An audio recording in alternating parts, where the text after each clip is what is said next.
আল্লাহ তাআলা বিনয়কে বড় পছন্দ করেন। এটি শুধু আল্লাহ তাআলার গোলামের ক্ষেত্রে নয়, মানুষের সাথে আচরণের ক্ষেত্রেও বিনয় হচ্ছে প্রকৃত মুমিনের আত্মার ভূষণ। যে মানুষ যত বিনয়ী হয়, আল্লাহ তাআলা মানুষের মনে তার প্রতি তত বেশি ভালোবাসা পয়দা করে দেন।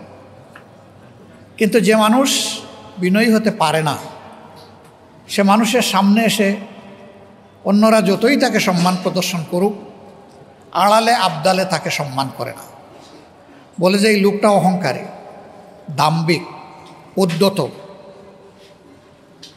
বিনয়ী মানুষের ক্ষেত্রে মানুষ এই ধারণা নেয় না। মানুষ বলে ইনি মাটির মানুষ। মাটির মানুষ মানে কি?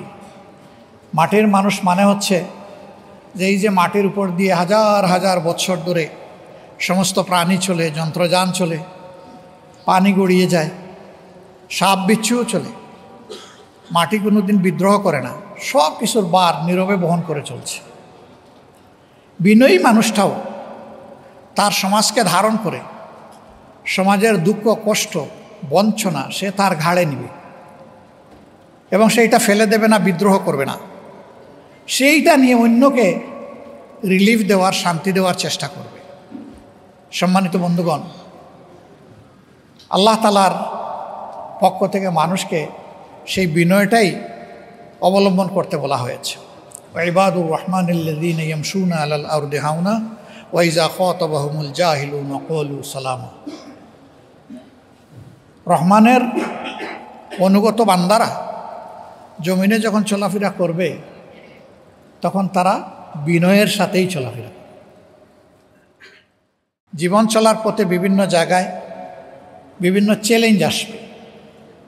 কিছু মানুষ তার বিনয়ের পথটাকে রুদ্ধ করে দিতে চাইবে, তার সরল এবং সত্য পথের উপর চলাকে বন্ধ করে দিতে চাইবে, তাকে বিভিন্ন প্রশ্ন মানে জর্জরিত করবে, কুতর্কে জড়াবে, তার উপর মিথ্যা অপবাদ আরোপ করবে।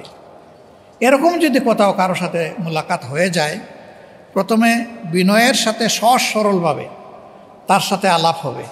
যদি মনে হয় যে সে তো হার মানার লোক না, সে যে কোনো মূল্যে সত্য মিথ্যা হোক সে জিততে আসছে, এই ক্ষেত্রে আল্লাহ তাআলা সমাধান দিয়ে, ঔষধ দিয়ে বলছেন, এখানে ঔষধ হলো সালামা, ওর শান্তি কামনা করে এখান থেকে চলে যাওয়া, আল্লাহর দেওয়া মূল্যবান সময়কে নষ্ট না করা।